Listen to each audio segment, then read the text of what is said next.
Hello students, अस्सलाम वालेकुम, welcome back to my channel. मैं हूं इंजीनियर उस्मान खान और आज हम फाइनली स्टार्ट करने लगे हैं क्लास 9 केमिस्ट्री न्यू बुक का आखिरी चैप्टर, चैप्टर नंबर 13। पहले 12 चैप्टर्स हमने पढ़ लिए हैं डिटेल से, सारे लेक्चर्स ले लिए हैं। चैप्टर के बीच में जो क्वेश्चंस आते हैं वो भी डिस्कस कर लिए हैं। एक्सरसाइज में कोई क्वेश्चंस हैं या फिर एमसीक्यूज हैं, वो सब के सब डिस्कस कर चुके हैं। अगर अभी तक आपने कोई मेरा लेक्चर नहीं लिया तो डिस्क्रिप्शन में प्लेलिस्ट का मैं लिंक डाल दूंगा, वहां पर कंप्लीट बुक के लेक्चर्स हैं। कुछ भी चीज हमने नहीं छोड़ी है, ईच एंड एवरीथिंग हमने वहां पर डिस्कस कर लिया, तो आप वहां जाके लेक्चर्स ले सकते हैं। अब हम स्टार्ट करते हैं चैप्टर नंबर 13। हमने शुरू के जो 12 चैप्टर्स पढ़े हैं ना, वहां पर हमने मेनली जो डिस्कस की है ना चीजें, वो है थियोरेटिकल केमिस्ट्री। ठीक है, थ्योरी समझी हमने, खास तौर पे बॉन्डिंग समझ ली हमने, और इलेक्ट्रॉन्स का बिहेवियर, एटम्स का, वट एवर जो कुछ हमने थियोरेटिकल केमिस्ट्री में होता है ना, सब कुछ डिस्कस किया।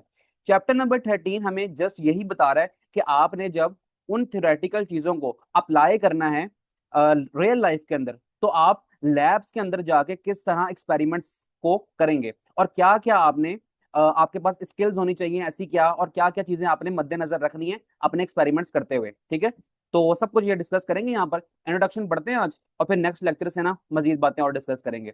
तो इंट्रोडक्शन जो है ना छोटा सा है, वर्डिंग थोड़ी मुश्किल लिखी हुई है इसमें, लेकिन कोई बात नहीं, मैं आपको बैठे ही इसलिए हूँ मैं कि आप लोगों को आसानी से समझा सकूं। तो मैं आपको ये समझाता हूँ और फिर देख लेंगे एंड पे हम कि इसमें से क्या कुछ शॉर्ट क्वेश्चन टाइप चीजें आ सकती हैं। अब हम स्टार्ट करते हैं। इंट्रोडक्शन पहली लाइन हमसे कहती है, A chemistry laboratory is a place where a student is trained to observe the physical and chemical characteristics of substance by following definite procedures.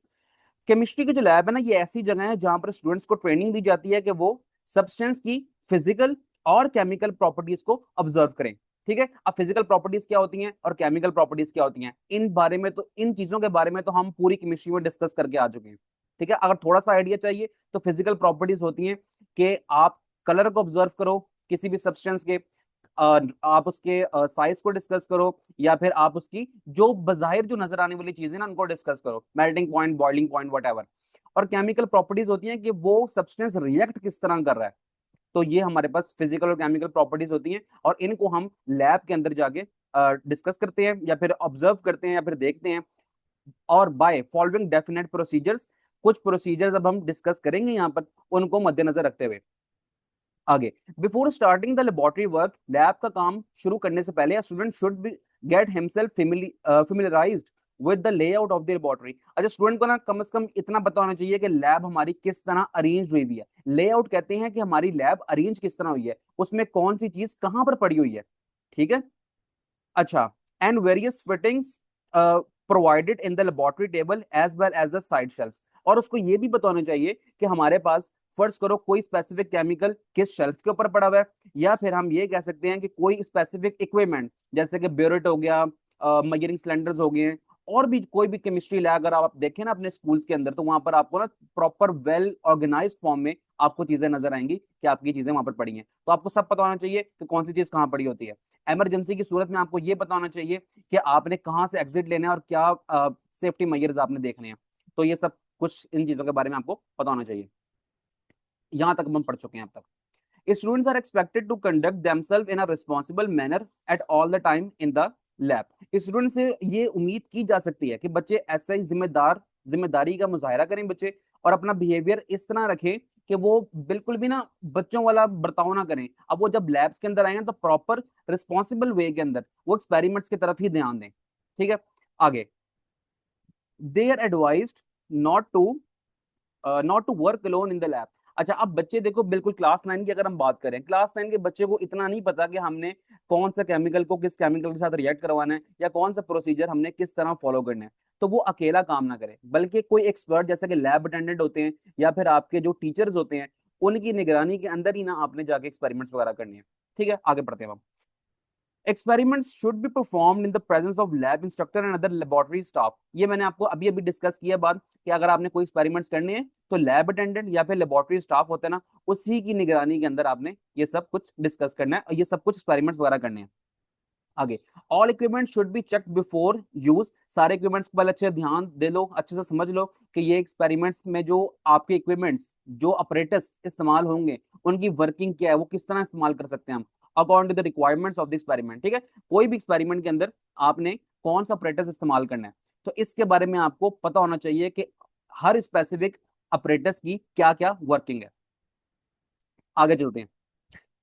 Determine the potential hazards related to the equipments or the experiments before beginning the work। शुरू करने से पहले आपने जो hazards होते हैं यानी कि खतरात जो होते हैं उनको आइडेंटिफाई कर लेना चाहिए। और जो इक्विपमेंट्स या एक्सपेरिमेंट से रिलेटेड आप देख लो कि कोई एक्सपेरिमेंट का अगर कोई नुकसान तो नहीं है। कोई एक्सपेरिमेंट अगर आप कर लें या कोई इक्विपमेंट आप इस्तेमाल कर लें, खुदा ना खास्ता वो खराब हो और आप एक्सपेरिमेंट कर लें तो उसका कोई उल्टा ही रिएक्शन हो जाए, कोई आग शक लग जाए, तो इन चीज़ों का भी ख्याल रखना है।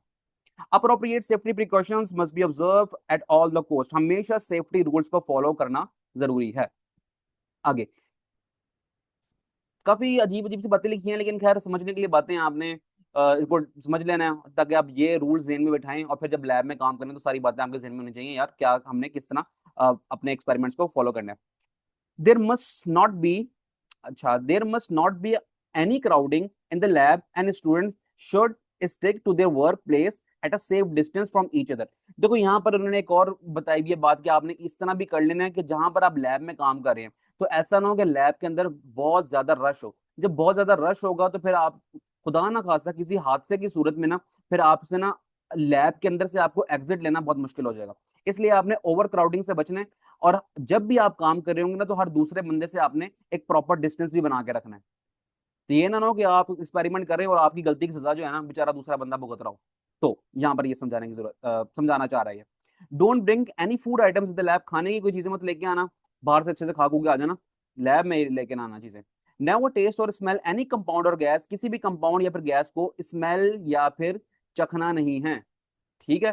तो एक मुझे ना एक वो बड़े मजे की रील याद आ गई है, इंस्टाग्राम पे अक्सर आ रही होती है सीआईडी की। सीआईडी में ना एक डॉक्टर सालों के हैं, तो वो केमिकल को चख के बता रहे होते हैं कि ये केमिकल किस तरह का है। बहरहाल तो आपने ये काम नहीं करने ना आपने टेस्ट करना ना आपने स्मेल करना है किसी भी कंपाउंड और गैस को। If it is necessary to smell a gas, अगर आपको बहुत ही जरूरत पड़ेगी ना गैस को स्मेल करने के लिए, it is always advise to रॉफ द फ्यूम्स और वेपर्स टूवर्ड्स योर नोज। अच्छा, वाफ्ट द फ्यूम्स, अच्छा इस बात का मतलब ये होता है कि अगर आपको बहुत ही जरूरत पड़ गई है किसी गैस को आपने स्मेल करना है या फिर आपने उसके स्मेल देखनी है, ऑब्जर्व करनी है, ठीक है। स्मेल आपने जब इनहेल करेंगे तो कुछ ना कुछ तो आपको आइडिया होगा ना कि यार ये किस चीज की स्मेल आ रही है। अगर बहुत ही आपको जरूरत पड़ गई है काम करने की तो कहता है कि आपने ना डायरेक्टली जो है ना अपनी नोज सामने नहीं लेके आ जानी उन फ्यूम्स के या फिर उन वेपर्स के। आपने थोड़ा सा ना उसको साइड पे करके और फिर अपनी नोज को पीछे करके, ठीक है, तो आपने फिर थोड़ा सूंघने की कोशिश करनी है। बस खुलासा इस बात का यही है कि आपने ना अपनी नोज को जो है ना सामने नहीं लेके आना फ्यूम्स के, और क्या करना है आपने थोड़ी सी अपनी नोज को ना पीछे कर लेना है। और पीछे करने के बाद आपने फिर हल्का सा ना इनडायरेक्टली, हम कह सकते हैं इनडायरेक्टली आपने स्मेल कर लेना उसको, डायरेक्टली स्मेल नहीं करना। तो बस यहाँ पर ये बात हो गई है। आगे चलते हैं जी। Warning signs are displayed when unusual hazards, hazardous materials, hazardous equipment और स्पेशल कंडीशंस आर एक्सपेक्टेड। जब लैब में डेंजरस केमिकल्स या फिर कोई इक्विपमेंट्स या फिर ऐसी कंडीशंस हो तो वार्निंग साइंस जो है ना वो लगाए जाते हैं लैब में। अब वार्निंग साइंस कौन से लगाए जाते हैं वो हम नेक्स्ट लेक्चर के अंदर डिस्कस करेंगे, बुक वालों ने बना के दिखाए हुए हैं यहाँ पर, ठीक है। इसलिए मैं स्पेशली सोच रहा था आपको दिखा दूं भले, लेकिन जरूरत नहीं है। वो अब आने वाले जो नेक्स्ट लेक्चर होगा ना उसके अंदर हम डिस्कस कर लेंगे कि वार्निंग साइंस लगाए होते हैं लैब में और वो किस तरह हर साइन क्या रिप्रेजेंट कर रहा होता है। ये वही बात होगी, आप जाते हैं अगर रोड पर निकलते हैं, गाड़ी निकालते हैं अपनी, तो आपको जगह जगह साइंस नजर आते हैं कि यहाँ पर यू टर्न आ रहा है, यहाँ पर आपने स्टॉप लेना है और वट एवर, ठीक है। तो उसी तरह लैब के अंदर भी होता है। Do not pour chemicals down the drains. अब ड्रेन्स होती है लैब के अंदर, अगर आप देखें ना कभी भी अपने स्कूल में लैब में जाएं तो सिंक लगा होता है, ठीक है। तो सिंक में कहता है कि आपने डायरेक्टली अपने केमिकल्स को ना ड्रेन नहीं कर देना, बहा नहीं देना, ठीक है। एसिड्स एंड बेस्ड, अच्छा कहाँ गया, and do not utilise the sewer for chemical waste disposal. और जो डायरेक्ट सिवरेज है ना उसके अंदर भी आपने ना अपना केमिकल डायरेक्टली नहीं डाल देना। Keep all sinks trap and floor drain clean. और आपने जो सिंक जो लगा होगा ना, जहां पर सिंक लगा होता है ऊपर नलका लगा होता है उसके, यही हर लैब में ये सूरत जरूर होती है। तो आपने ना उसको उसका ध्यान रखना है, ठीक है। और वहां पर डायरेक्टली आपने अपना केमिकल पोर नहीं कर देना, डाल नहीं देना, और अब उनको क्लीन रखना है, साफ रखना है। फिर ये होगा ना जाहिर सी बात है, अगर कोई आप हार्ड केमिकल इस तरह अग्रेसिव केमिकल जो होता है खास तौर पे एसिड या फिर स्ट्रॉन्ग एसिड या स्ट्रॉन्ग बेस हो गए हैं, अगर आप उनको डायरेक्टली अपने ड्रेन के अंदर डाल देंगे, सिंक में डाल देंगे, तो फिर क्या होगा, वो जो पाइप्स होते हैं ना अंदर, तो वो उनको मेल्ट कर देगा। तो फिर इस तरह तो नुकसान हो जाएगा ना, तो इस तरह आपने नहीं करना। अच्छा करना किस तरह, आप ये भी सुन लो, इन्होंने नहीं बताया हुआ लेकिन आप मेरी बात सुन लो। आप इस तरह कर सकते हो कि अगर आपने सिंक में बहाना ही है ना तो उसको आप प्रॉपर ना न्यूट्रलाइज कर लो। आपको याद है चैप्टर नंबर 7 मैंने कहा था कि एसिड और बेस का रिएक्ट करवाओ और फिर सॉल्ट एंड वाटर बन जाता होता है, तो इसको कहते हैं न्यूट्रलाइजेशन रिएक्शन। तो आप एसिड बेस को न्यूट्रलाइज कर लो, फिर बहा दो। अगर ये भी नहीं हो रहा तो आपके पास कोई हाईली कंसेंट्रेटेड एसिड है ना, अगर जिसको आपने बहाना ही बहाना है हर सूरत, तो उसको ना पानी मिला मिला के डाइल्यूट कर लो। जब आप डाइल्यूट कर लोगे तो फिर जो है ना उसका असर जो है ना काफी कम हो जाएगा, फिर भी आप बहा सकते हो। तो कुछ ये बातें हैं, जेब में रख लेना।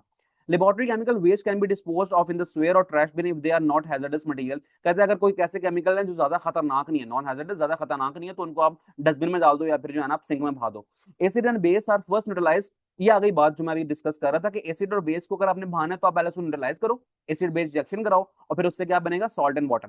ठीक है, तो फिर आप उसको बहा सकते हो। Hazardous waste material is transported to hazardous waste disposal site. अगर कुछ ज्यादा ही खतरनाक मटेरियल है ना, क्या जाहिर सी बात है क्लास 9 के अंदर तो हम इतने खतरनाक मटेरियल्स को डील नहीं करते, लेकिन अगर फिर भी कोई खतरनाक मटेरियल है हमारे पास तो फिर वो स्पेशल साइट्स बनाई होती हैं गवर्नमेंट ने, तो हम वहां पर जाकर डिस्पोज करते हैं। अच्छा जी, आगे देखते हैं। Misuse and mishandling of chemicals may create serious problems for the laboratory workers. Laboratory workers कौन होते हैं? हर वो बंदा जो कि लैब के अंदर काम कर रहा है। अब ये सेंटेंस हमसे ये कह रहा है कि केमिकल्स को अगर आप ठीक तरीके से यूज ना करोगे और उनको गलत तरीके से हैंडल करोगे तो ये लेबोरेटरी के अंदर ना सीरियस किस्म के ना एक्सीडेंट्स या फिर हेल्थ इश्यूज क्रिएट कर सकते हैं। अब करना क्या है? A laboratory worker must use the chemical according to the standard procedures keeping in view the particular hazards and precautions required for the safe use. देखो जी, केमिकल्स को ना उसकी सेफ्टी गाइडलाइंस ना आपको हर केमिकल परचेज करते वक्त ना दी जाती हैं कि आपने क्या क्या सेफ्टी मेजर्स आपने जहन में रखने हैं और क्या क्या चीजें आपने करनी है। मिसाल के तौर पे आपने ग्लव्स का इस्तेमाल करना है, आपने कोट लैब कोट का इस्तेमाल करना है, आपने मास्क का इस्तेमाल करना है। इन प्रॉपर गाइडलाइंस को इस्तेमाल कर को देखते हुए, मद्देनजर रखते हुए फिर आपने केमिकल्स का ना यूज करना है। तो हमें इसके बारे में ये बता रहा है। ठीक है, तो हर केमिकल की अपनी स्पेसिफिक प्रिकॉशंस होती हैं कि उसको आपने किस तरह इस्तेमाल करना है, किस तरह ध्यान रखना है इस्तेमाल करते हुए उसको। मिसाल के तौर पे ना अगर आपने कोई फ्लेमेबल सॉल्वेंट का इस्तेमाल करना हो जिसके अंदर से ना धुआं निकलता हो, फ्यूम्स निकलते हो, तो फिर आप क्या करें, आप ये काम करें कि आपने ना एक फ्यूम हुड होता है, मैं दिखाता हूँ आपको, यहाँ देख लें। एक फ्यूम हुड होता है, उसके अंदर जाके आपने एक्सपेरिमेंट करना है। अब ये फ्यूम हुड क्या करेगा, जस्ट ये यही करेगा कि जो भी आपके फ्यूम्स वगैरह बनेंगे ना, धुआं बनेगा, तो वो हुड के थ्रू, ऊपर वेंटिलेशन होती है, हुड के थ्रू ना ये बाहर निकाल देगा। तो लैब के अंदर ना फ्यूम्स अकुमुलेट नहीं होंगे।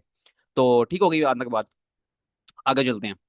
The chemicals which can create problems for the safety of the workers are cleaning agents, disinfectant। अच्छा, वो कहता है ऐसे केमिकल्स जो कि लेबोरेटरी वर्कर्स यानी कि लैब के अंदर काम करने वाले लोगों के लिए प्रॉब्लमेटिक हो सकते हैं। तो वो कहता है कि वो ये होते हैं, क्लीनिंग एजेंट्स होते हैं, डिसइंफेक्टेंट्स होते हैं, सॉल्वेंट होते हैं, पेंट्स होते हैं, कंप्रेस गैस सिलेंडर्स होते हैं, मिनरल एसिड होते हैं, और कार्सिनोजेनिक केमिकल्स होते हैं। ये काफी सारे नाम हमने पढ़ लिए हैं। ये वो चीजें हैं जो कि प्रॉब्लमेटिक हो सकते हैं लेबोरेटरी वर्कर के लिए। अब हम एक एक करके ना सब चीजों को देख लेते हैं। क्लीनिंग एजेंट ना वो सब्सटेंस होते हैं जो कि, अब नाम से पता लग रहा है क्लीनिंग एजेंट्स है, साफ सफाई का काम करते होंगे। जैसे कि मिसाल के तौर पर डिटर्जेंट्स हो गए हैं, या फिर इसमें ना कुछ ऐसी चीजें हो गई हैं जो कि हमें लैब के अंदर खास तौर पे सफाई के लिए ही, केमिकल्स का कोई निशान लग गया, धब्बा लग गया, उसको साफ करने के लिए ही हम इस्तेमाल करते हैं। आगे इसको भी प्रॉपरली आपने देखना है, इस्तेमाल करना है किस तरह के। अक्सर ना अगर इस तरह के क्लीनिंग एजेंट्स हमारे हाथों पर लग जाए ना, तो फिर हमारे हाथों में ना इरिटेशन होना शुरू हो जाती है। आगे कहता है डिसइंफेक्टेंट्स। डिसइंफेक्टेंट्स वो केमिकल्स होते हैं जो कि जर्म्स या फिर बैक्टीरिया को मारते हैं, तो इनका इस्तेमाल भी लेबोरेटरी के अंदर किया जाता है। अब ना डिसइंफेक्टेंट्स जैसे कि ना ब्लीच हो गया या फिर अल्कोहल हो गया, अगर इनको गलत तरीके से आप इस्तेमाल कर लोगे और खुदा ना खास्ता ये आपकी आइज में अगर चला गया तो फिर आपकी आइज का इन्फेक्शन हो सकता है।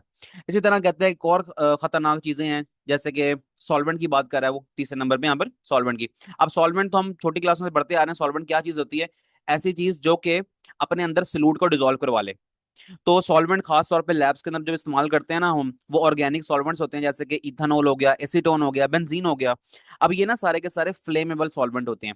जब फ्लेमेबल सॉल्वेंट से हमने डील करना है तो हमने प्रिकॉशंस क्या ज़हन में रखनी है? हमने यही ज़हन में रखना है कि हम इसको इस तरह का, जो फ्यूम हुड देखा था ना अभी हमने, इस तरह के फ्यूम हुड के अंदर जाके हम इसमें रिएक्शन करवाएं, ताकि जो कोई फ्लेम या फिर कोई फ्यूम्स वगैरह निकले ना, तो लैब के अंदर वो फैले ना, बल्कि ना पूरा एग्जॉस्ट सिस्टम लगा होता है फ्यूम हुड के अंदर, तो वो एग्जॉस्ट होके ना उसका धुआं वो बाहर को तरफ चला जाए। सही है ना बात? आगे चलते हैं। और क्या रह गया? पेंट्स। पेंट्स बहुत सारे वॉलेटाइल ऑर्गेनिक कंपाउंड्स होते हैं, तो पेंट्स उनकी कैटेगरी में आते हैं। ये भी अगर आपकी आंखों में चले जाएं तो फिर आपकी आंखों की इरिटेशन करते हैं, आपकी स्किन पे लग जाएं तो आपकी स्किन पे इरिटेशन होती है। Compress gas cylinder. अब ये गैस सिलेंडर्स लैब के अंदर होते हैं, इनको कंप्रेस हाईली हाईली प्रेशराइज करके ना इनको सिलेंडर के अंदर ना रखा गया होता है इन गैसेस को। अब ये जो गैसेस होती है ना, जब इनका प्रेशर बहुत ज्यादा इंक्रीज है, तो इसके लिए फिर अब ये होता है कि अगर खुदा ना खास्ता कोई भी गलती अगर इस तरह हो जाए कि गैस लीक होने का बायस बन जाए या फिर टेम्परेचर हाई हो जाए, सिलेंडर के इर्द गिर्द, तो ये सिलेंडर फट भी सकता है, तो आग भी लग सकती है। इसको भी आपने प्रॉपरली देखना है और फिर ही जाके इसको इस्तेमाल करना है। मिनरल एसिड्स कौन से एसिड्स होते हैं, चैप्टर नंबर 7 के अंदर मैंने पढ़ाया था डिटेल से। जैसे कि मशहूर ज़माना H2SO4, सल्फ्यूरिक एसिड हो गया और नाइट्रिक एसिड हो गया, ये सारे के सारे होते हैं मिनरल एसिड्स। अब मिनरल एसिड्स तो आपको पता ही है, तेजाब अगर आपके हाथ में लग जाए तो क्या होगा, आपका हाथ जल जाएगा, बिल्कुल। तो इसलिए आपने इसको भी सेफली हैंडल करना है। कार्सिनोजेनिक केमिकल्स वो होते हैं ऐसे केमिकल्स जो कि कैंसर का बायस बन सकते हैं। ठीक है, तो आपने इस तरह के केमिकल्स जिनमें से फ्यूम्स निकलते हैं, तो आपने इनको सूंघना नहीं है, इन केमिकल्स को चखना नहीं है। तो और बस, ठीक है, ख्याल कुछ रखना है आपने अपना। और फिर इन चीजों से आपने इस तरह की चीजों को प्रॉपरली हैंडल करना है, और फिर आपने प्रॉपर हैंडल करते हुए फिर जाके आपने ना लैब के अंदर इनको इस्तेमाल करना है। तो यही कुछ मैं बताना चाह रहा था। आगे चलते हैं, recognising hazards which are commonly encountered. ठीक है, हैजर्ड्स तो पता लग गया ना आपको, अब तक क्या पढ़ रहे हैं हम। हैजर्ड्स होते हैं नुकसानदेह चीजें, ठीक है, खतरा, ये कह लो आप। खतरे को भांपते हुए, which are commonly encountered in the laboratory, जो कि लैब के अंदर हो सकता है, helps to identify and minimise many of the health and safety problems. देखो यहाँ पर ये कहना चाह रहा है कि अगर आप लैब में काम कर रहे हो ना, तो आपको प्रॉपरली पहले खतरे का अंदाजा होना चाहिए कि कौन से केमिकल को अगर हम मिस यूज करें या मिस हैंडल करें तो क्या खतरा हो सकता है। तो सारे खतरे आप अगर अपने ज़हन में रख लोगे, तो फिर आप लैब में प्रॉपरली काम भी कर सकते हो। ये वही बात होगी, अगर आप घर से गाड़ी लेके निकलो चलाने के लिए, तो अब अगर आपको पता ही नहीं है कि आपने ना ब्रेक कैसे लगानी है, आपने इंडिकेटर्स किस तरह देने हैं, किस इशारे पे जाके आपने रुकना है, कहाँ पर आपने स्पीड अपनी लिमिट बैलेंस रखनी है, तो आपको अगर ये चीजें पता ही नहीं है, आपको खतरे का अंदाजा है ही नहीं, तो फिर आप किस तरह उसको प्रॉपरली मैनेज कर सकोगे। तो यही बात है, लैब के अंदर ना आपको हर केमिकल्स के बारे में इतनी तो इन्फॉर्मेशन हो ना कि ये बहुत ना खतरनाक केमिकल्स हैं, इनको आपने ध्यान से यूज करना है। प्रॉपर सेफ्टी प्रिकॉशंस, खासतौर पे ग्लव्स पहनने हैं, मास्क पहनने हैं, आपने कोट पहनना है, ताकि आपकी स्किन पे कहीं पर भी ना कोई खुदा ना खास्ता कुछ चीजें ना गिर जाएं। बहरहाल, आगे आखिरी लाइन में कहता है कि जितने किसी तरह के जितने भी खतरे वगैरह हो सकते हैं ना, तो वो हम डिस्कस करेंगे आने वाले लेक्चर्स के अंदर। तो मुख्तलिफ उसने दिए हुए यहाँ पर, तो हम डिस्कस कर लेंगे नेक्स्ट लेक्चर में। तो यही कुछ था हमारे पास इंट्रोडक्शन के अंदर। होप सो आपको ये लेक्चर सारा अच्छा लगा होगा, मजा आया होगा पढ़ने का। अब बताया चलूँ मैं आपको यहाँ पर कि आप कहेंगे कि इसमें से याद क्या करना है, तो फिलहाल तो याद करने की मुझे ऐसा कोई चीज नजर नहीं आई यहाँ पर। ठीक है, फिर भी हम क्या करेंगे, हम जब जाएंगे ना एक्सरसाइज के क्वेश्चंस की तरफ, अगर हो सकता है वहां पर एक्सरसाइज में क्वेश्चंस दिए गए हों और उनका आंसर्स हम इस इंट्रोडक्शन के अंदर से भी ढूंढ लें, तो वो अलग बात है। ठीक है, अभी के लिए आप जिसको समझें, फिर आने वाली वीडियोस में हम मजीद देख लेंगे। अगर कुछ करना हुआ इसमें से तो मैं आपको जरूर गाइड करूंगा। तो ठीक है, फिर अगर आपको वीडियो पसंद आई है तो आपने इसको लाइक करना है, चैनल को करना है सब्सक्राइब। डिस्क्रिप्शन में ना प्लेलिस्ट का लिंक दिया है मैंने, क्लास 9 केमिस्ट्री न्यू बुक के तमाम लेक्चर्स वहां पर हैं। तो आप जाके कोई भी लेक्चर समझ नहीं आता तो वहां पर जाके देख सकते हो। मिलते हैं नेक्स्ट वीडियो में। अल्लाह हाफ़िज़।